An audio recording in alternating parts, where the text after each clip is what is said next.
মহান আল্লাহর দরবারে আমরা শুকরিয়া আদায় করি যে আমাদের ভারপ্রাপ্ত চেয়ারম্যান দেশনায়ক তারেক রহমান ঢাকা 17 থেকে আমরা যে মনোনয়নপত্র দাখিল করেছিলাম, আজকে যাচাই বাছাইয়ের সময় ছিল, সেটা বৈধ বলে গৃহীত হয়েছে। আলহামদুলিল্লাহ।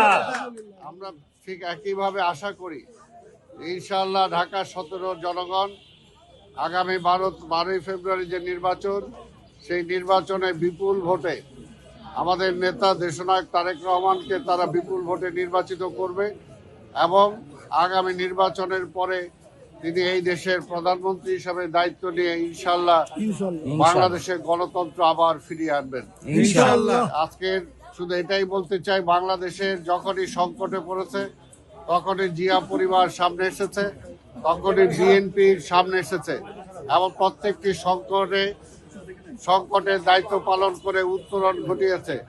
আজকেও ঠিক তেমনি ভাবে আমরা আশা করি শহীদ রাষ্ট্রপতি জিয়া রহমান এই দেশে যেমনি গণতন্ত্র ফিরিয়ে দিয়েছিলেন, বেগম খালেদা জিয়া যেমনি এই দেশে গণতন্ত্র পার্লামেন্টের ডেমোক্রেসি ফিরিয়ে দিয়েছিলেন, আজকেও দীর্ঘ 17 বছর মানুষের যে ভোটের অধিকার কেড়ে নেওয়া হয়েছিল, যে স্বৈরাচার পাথরের মতো মানুষের বুকে চেপে বসে আছিল, আজকে সেই স্বৈরাচার বিদায় হয়েছে, কিন্তু এখন পর্যন্ত কিন্তু গণতন্ত্র আমরা ফিরে পাই নাই।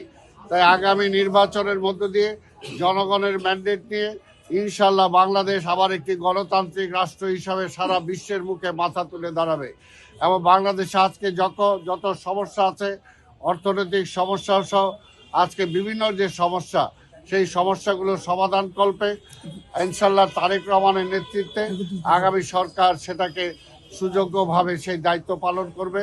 আমরা দেশবাসীর কাছে দোয়াও চাই এবং ভোটও চাই, এই দুটাই চাই। দেশবাসীর কাছে আমরা বেগম খালেদা জিয়ার জন্য দোয়া চাই, তারেক রহমানের জন্য দোয়া চাই এবং এই দেশটাকে গণতন্ত্রে ফিরে আনার জন্য আমরা ধানের শীষে ভোট চাই।